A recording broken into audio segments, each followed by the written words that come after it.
I am writing to share my concerns on the Summit Carbon Pipeline and the damage it would cause to myself, family farm, and employees. The Summit Carbon Pipeline is a privately owned company that does not benefit the public.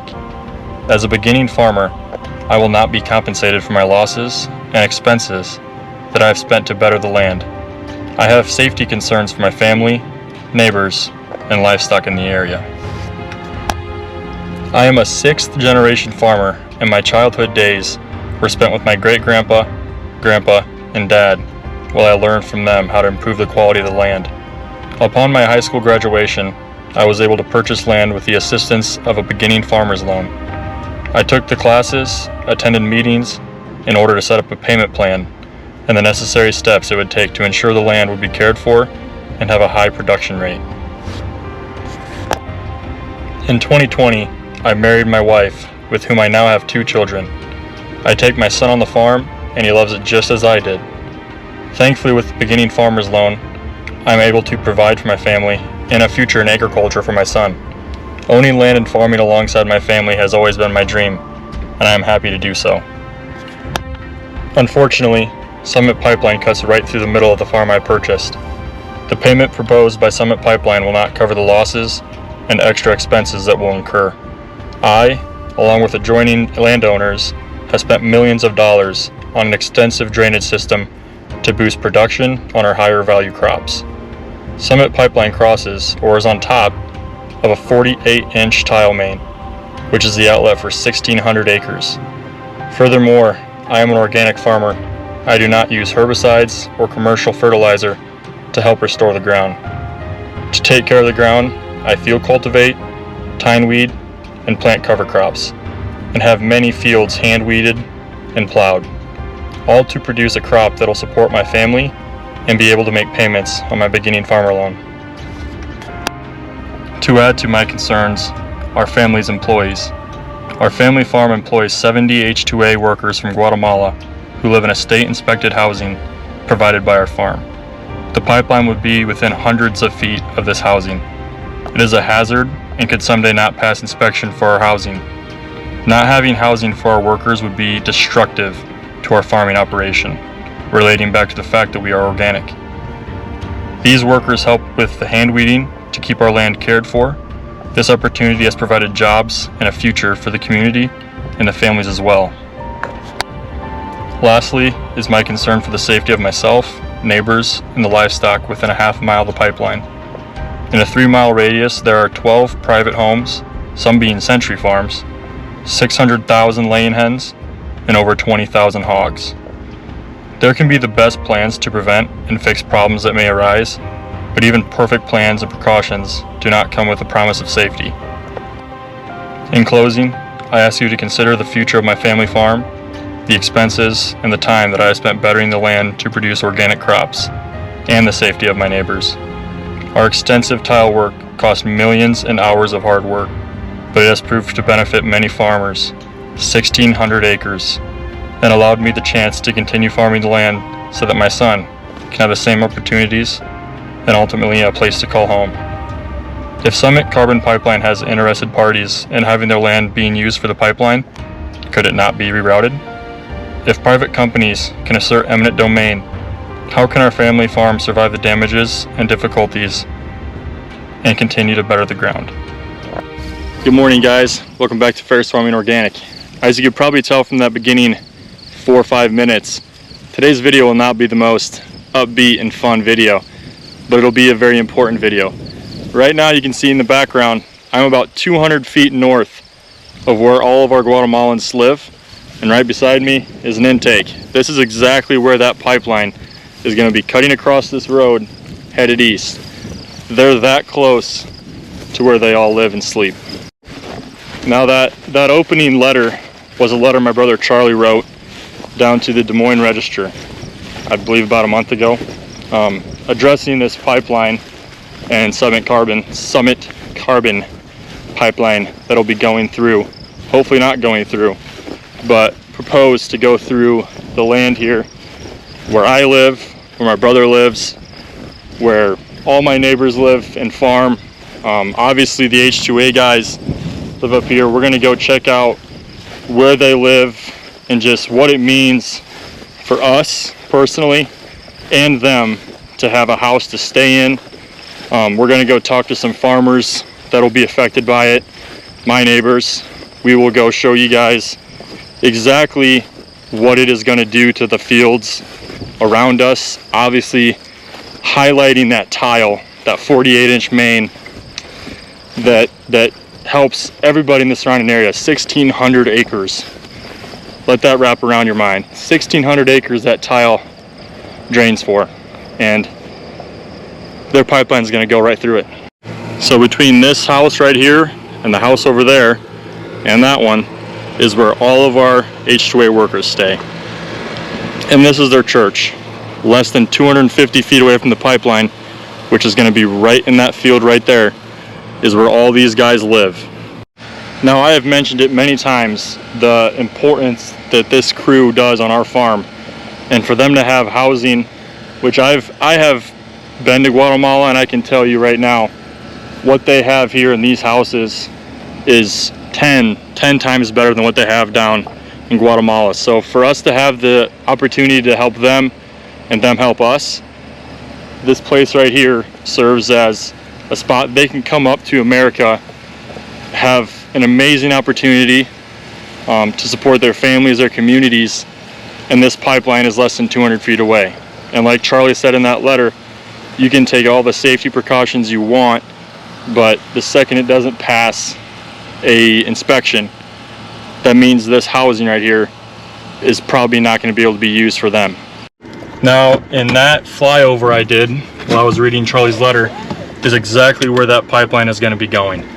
You can see there's a cornfield, it's bordered by another bean field. Then it comes to the house I'm at now, and then it just keeps going. It goes less than a half a mile away from hog barns. It'll go a half a mile away from our new chicken barns, our remodeled ones.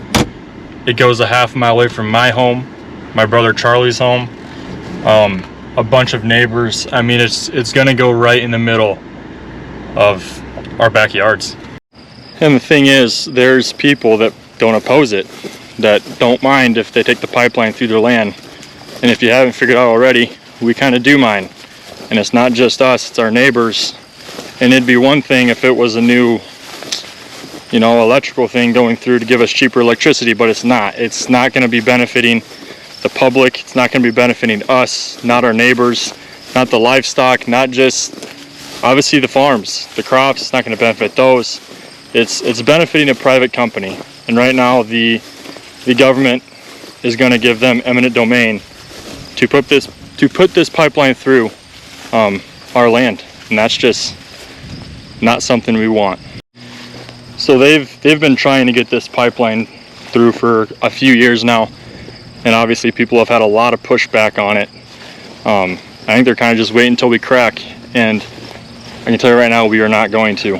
The money they said they'll give us for doing it is not even close to the millions of dollars we have spent on these fields, our neighbors have spent on these fields, all the drainage tile, everything. I mean, all the livestock around the surrounding area, the money they're going to give us is not even close to what it will cost, short-term, long-term, to cover those costs.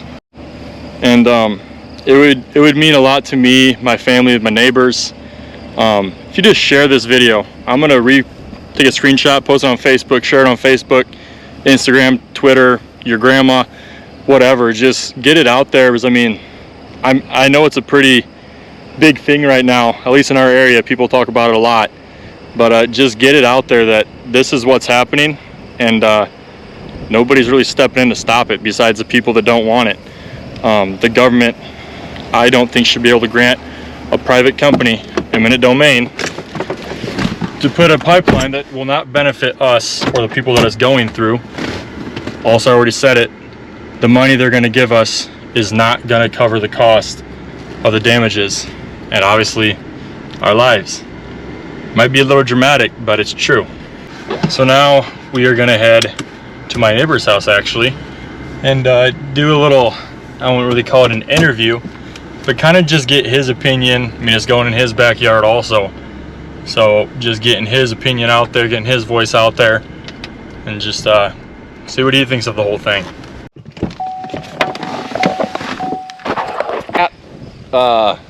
Railroad track perpendicular, they can't go through at an angle, so they're going to be clear out in my wet hole to go. I mean, it's pretty much your backyard. Well, yeah, and it's going to be a long ways out for them to bore, because they have to directional bore underneath that. Yep.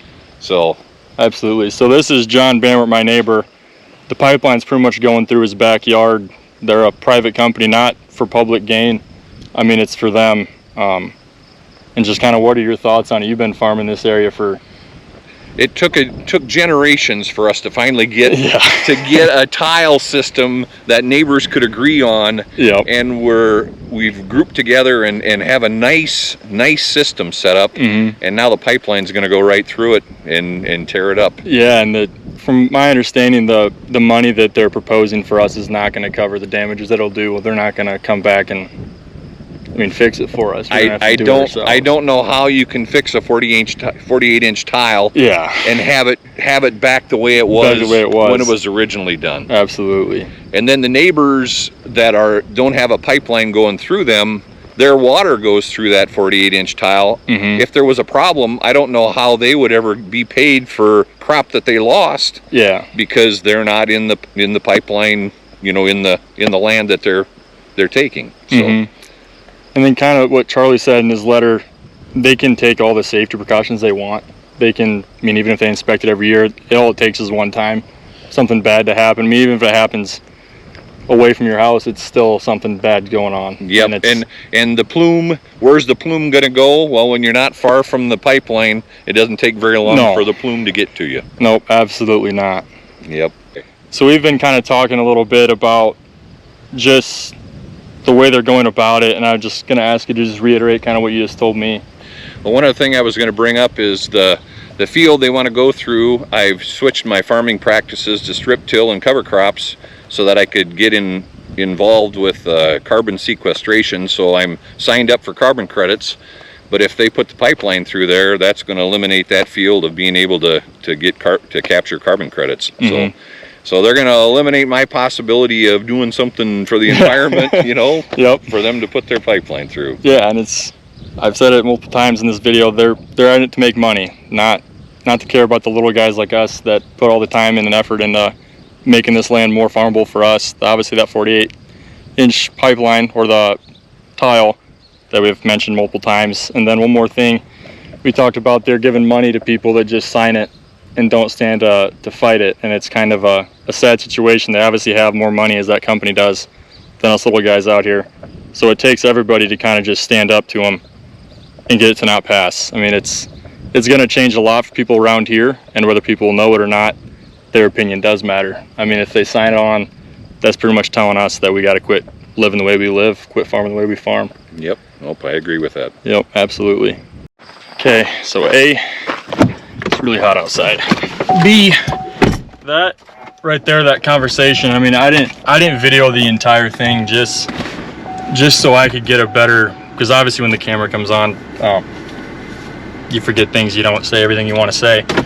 But just what I did catch on camera, I hope that kind of showed you guys just what this Summit carbon pipeline will do. I mean, I didn't even know about his carbon credit thing, but just the amount of damage, the money amount of damage that it'll do, the pipeline going through, compounded with the fact that they're not gonna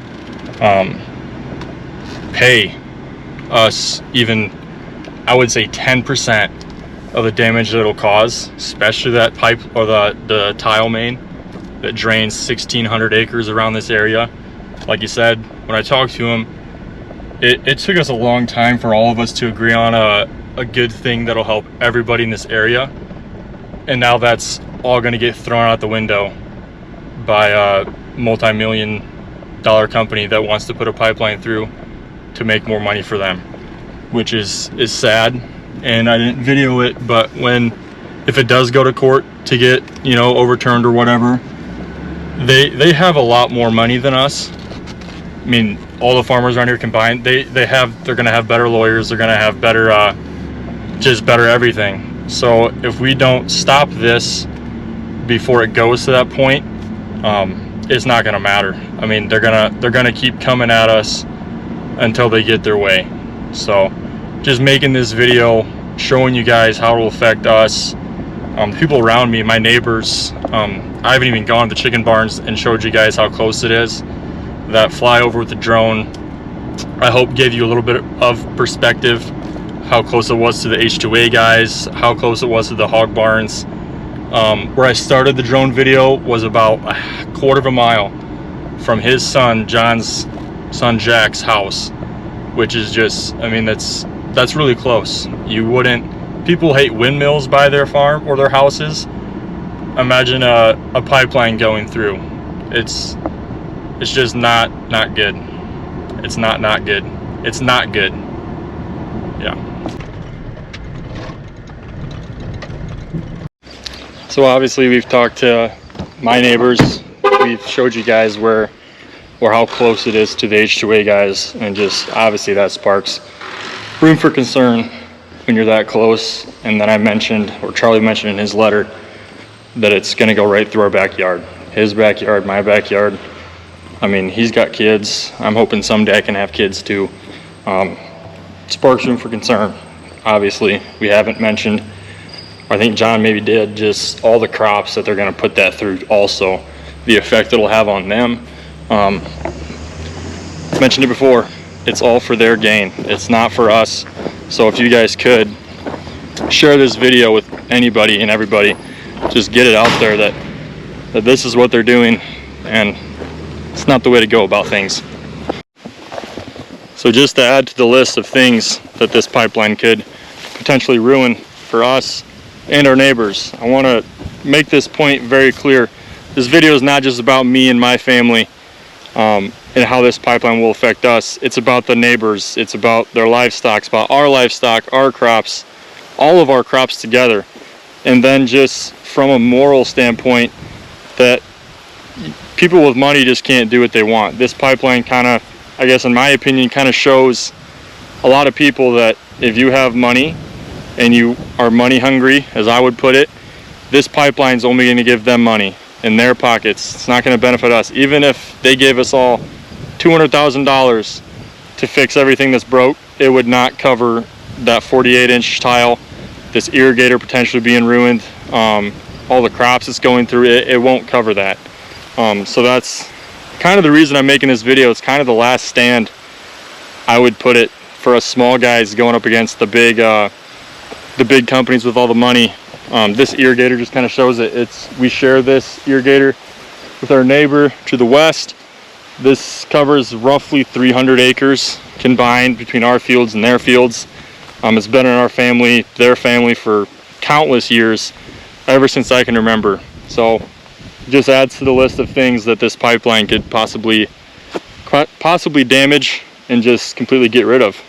Well guys, that is going to do it for today's video. I hope you learned a little bit about the situation going on around here with the Summit carbon pipeline going through our fields.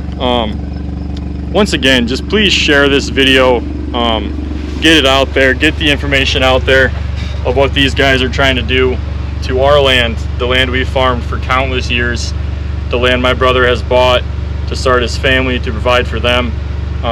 Just share it, get it out there. Just goes to show you, if you don't fight back, no one else will for you. So once again, thank you for watching. Subscribe if you have not, and we'll catch you in the next one. Also, I want to give a quick thank you to everybody who commented on the last video, just praying for my grandpa and his health. He really appreciated it. He is at home, he is doing much better, and just thank you guys again.